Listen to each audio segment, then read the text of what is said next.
Hey, joyful wife. Thanks for joining me again. So, after years of feeling like I was the only one trying in my marriage, I discovered that my husband's emotional distancing or withdrawal wasn't actually about me at all.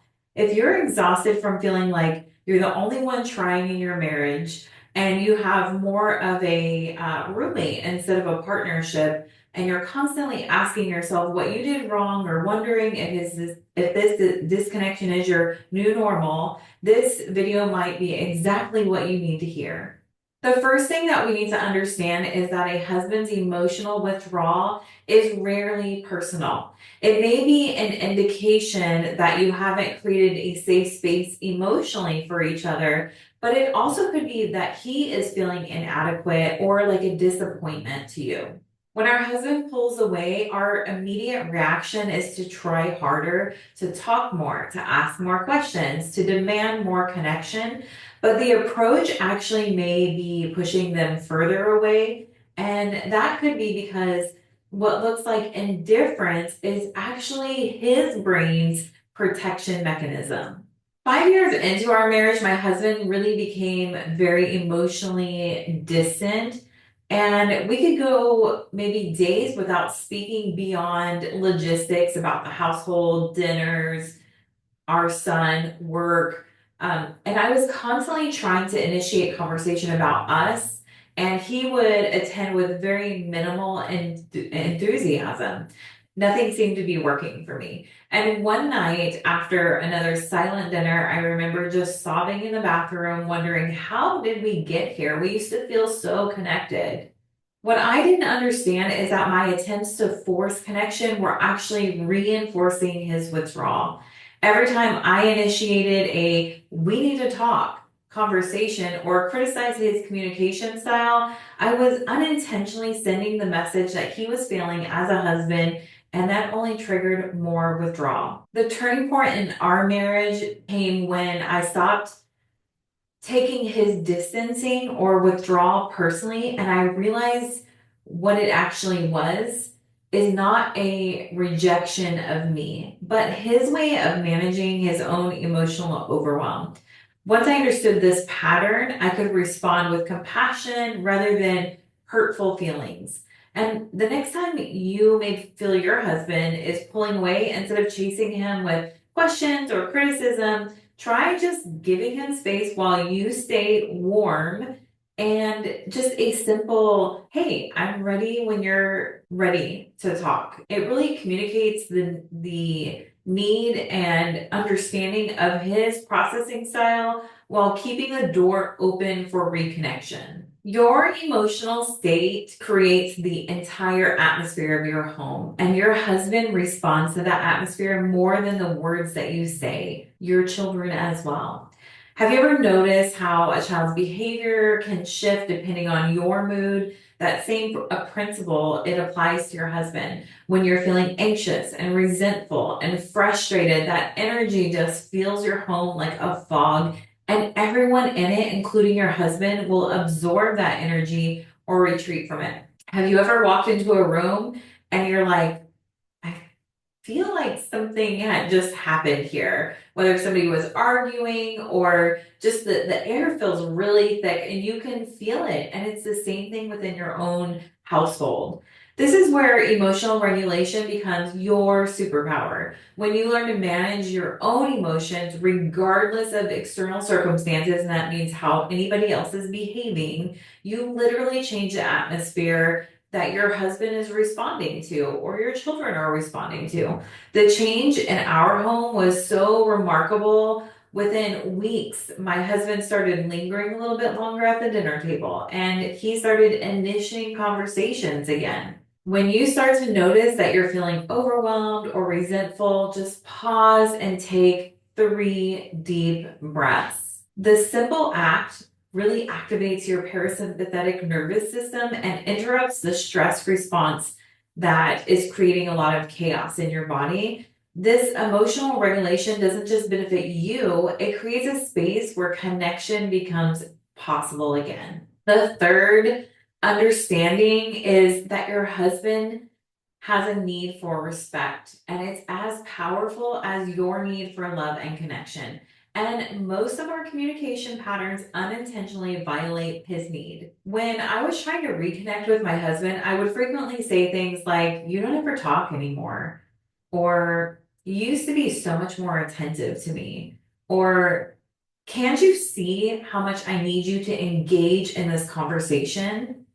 I thought I was really expressing my need for love, but what my husband heard was criticism and disappointment. And each statement implied that he was failing and really just deepened his withdrawal. What I've learned about my husband is that he's deeply sensitive to feeling judged or criticized, especially by me. And my husband craves respect, perhaps even more than what my idea of connection is to me. This doesn't mean I'm suppressing my needs or walking on eggshells. It just means that I'm expressing my needs without implying that he's inadequate. A huge breakthrough in my marriage is when I started practicing what I call respect based communication. So instead of saying, "You never help with our son," I'd say, "I'm feeling overwhelmed with the bedtime routine, and your help makes such a difference." Instead of saying, "Why don't we talk anymore?" I'd say, "I miss our conversations and I love hearing your thoughts." This subtle shift removes criticism and it adds affirmation that, "Hey, like I really enjoy being around you." Try it out for yourself. Before speaking to your husband, ask yourself, would this make him feel respected or disrespected? If you filter your communication through this question, you'll be amazed at how differently he's able to respond. And remember, this isn't about diminishing your needs. It's about expressing them in a way that opens the door to communication rather than shutting it. One of the most powerful insights is understanding that your thoughts create your experience, and changing your thoughts about your marriage will literally change your marriage. For years, I expected my husband to withdraw. I expected him to be disinterested in what I had to say. I expected our conversations to be frustrating, and guess what? That's exactly what I experienced. Why? Because our expectations and our thoughts act as filters through which we interpret everything. It's the lens that we see everything. When he was quiet, I saw disinterest. When he was busy with something else, I saw avoidance. When he was tired, I saw rejection. The turning point really came when I realized I had the power to change my thoughts and my expectations, regardless of what he did. This is where I created the 1 minute or less connection spark, which is just basically micro moments that draw your husband back and open up the door for connection. You can find that in the description below and even the pinned comment. Here's how it works.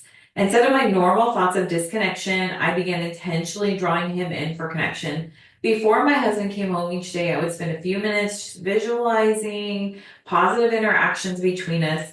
I would imagine us being more engaged with each other, maybe even laughing together, imagining the warmth between us, not as a fantasy escape, but as a deliberate reshaping of my expectations. I know what a lot of you are thinking, but this isn't magical woo woo thinking. It's actually rooted in neuroscience. Our brains have something called a confirmation bias, which means we automatically look for evidence that confirms what we already believe.